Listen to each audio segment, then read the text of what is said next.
Going on, fantasy world? Benjamito, your boy. It is late August. You know what time it is. Football season about a week away. I couldn't be more excited. FanDuel, fantasy drafts, the Cincinnati Bengals. I'm excited for everything. Had a big draft last night. I had the fifth pick, managed to get Zeke at 5 and Dalvin Cook on the way back on the wraparound. I was very excited about that. Let's get Zeke signed so he gets in the lineup and plays week 1. Got Thursday night to kick it off. You got the Bears and the Packers. Bears a 3.5-point favorite. Seems a little low to me, but we'll see what happens. And my Bengals will be lucky to win 5 games this year. But we're not here to talk about them. We're here to talk about fantasy. Benjamito's 6-pack, week 1 through 17. Every week, make sure you guys stay tuned for my FanDuel plays. And I appreciate all the support from all you guys. And by popular demand, I want to get my video out here early before the real beer man steals all my plays. Much respect to him. He's puts out a great video every week over there on Roto Grinder, so go and check that out. Let's jump right into things here at the quarterback position.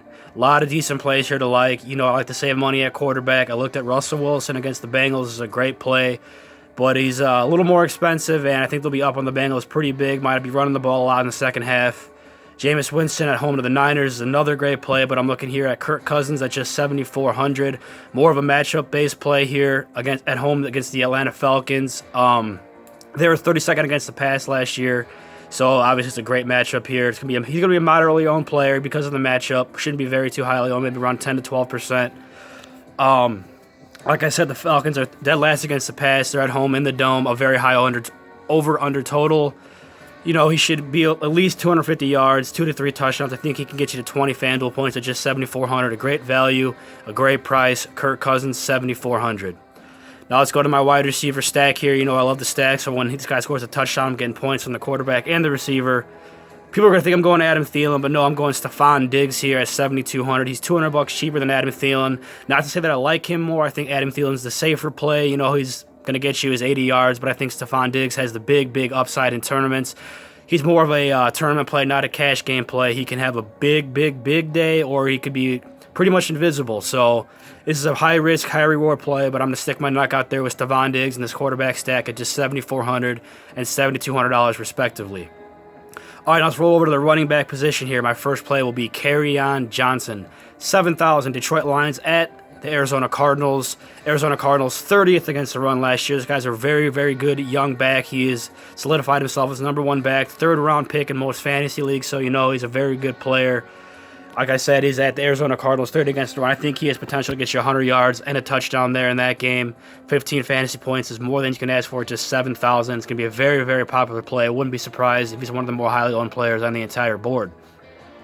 All right, let's take at the running back position here with Chris Carson at just 6,600 is an absolute steal of a price here at home against the Cincinnati Bengals, dead last against the run. They did nothing to get better on the defensive side of the ball, the worst linebacking core in football. Trust me, I watch them every week. They are just putrid against the run and against the pass for that matter. I think Seattle gets up big on the Bengals and is pounding the rock in the second half. Chris Carson could go for $150 against his team, a touchdown, maybe even 2. I think he gets you 20 fantasy points, which is going to be an absolute steal. Going to be very highly owned. Chris Carson, a very good and popular play there. All right, now let's roll over to the tight end position. Just very easy for me here. I don't expect a huge day, but it's just 6,400. One of the young and up-and-coming tight ends, Evan Ingram. One of the best young tight ends in football against the Cowboys at just 6,400. Should be very highly owned. He's just under the elite tight ends. I think he will be elite before the season is over. Eli doesn't have much to throw to. He is the best player on that offense. Should be down against the Cowboys, who are 26th against the pass. I love Evan Ingram. Let's get him in there at 6,400 before he's over 7,000. He will be there before you know it. All right, guys, so we had 2 running back plays. We had a wide receiver, a quarterback, and a tight end. We're going to go to our 3rd running back here, so it'll have to be a flex play. My beast of the week, my favorite play on the board, is Le'Veon Bell, 7,900. He was off last year on a new team, a man possessed with something to prove at home against the Bills, who are 26th against the run. We can catch the ball out of the backfield. He's a great overall, all-around back. You could catch you 4, 5, 6, 7 balls even in this half PPR format. It's a great play. I wouldn't be surprised if he goes for $150 here, total yards and a touchdown. If it can get you to 25 FanDuel points. I love the price here. High floor, high ceiling. Le'Veon Bell, my favorite play. I was also looking at my second favorite play, who Le'Veon Bell barely just niched out here was Mike Evans. Make sure you get him in your lineups. I love the Jameis Winston, Mike Evans stack. That's my second stack I'll be rostering in a lot of lineups. But that's all I got for you guys. Good luck this year.